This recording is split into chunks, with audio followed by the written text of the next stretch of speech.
Welcome to our channel. Today we how to authenticate with Discover Mobile Banking easy tutorial step by step clearly. To begin, launch the Discover Mobile Banking application on your smartphone. If you don't have the app yet, download it from the App Store or Google Play Store. Once the app is open, locate the login button on the main screen. Tap on Login to proceed to the authentication page.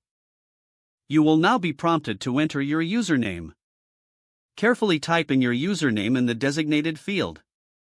After entering your username, tap Next to continue. Next, you will be asked to input your password.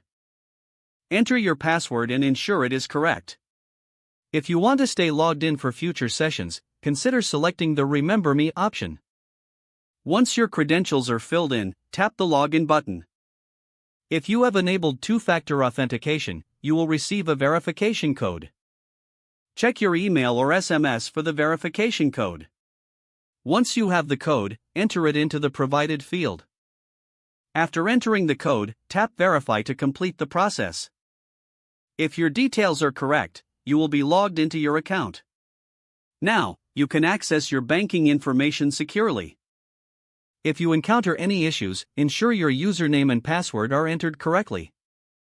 If you can't remember your password, tap on Forgot Password for assistance.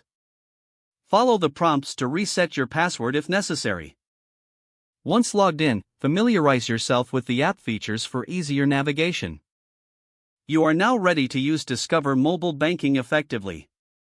If the page does not load, refresh the browser or try again in a private or incognito window.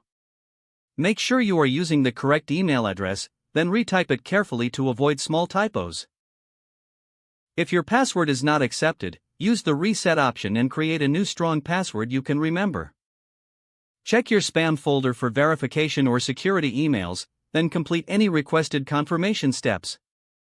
Enable two-factor authentication if available to improve account security and reduce unauthorized access risk.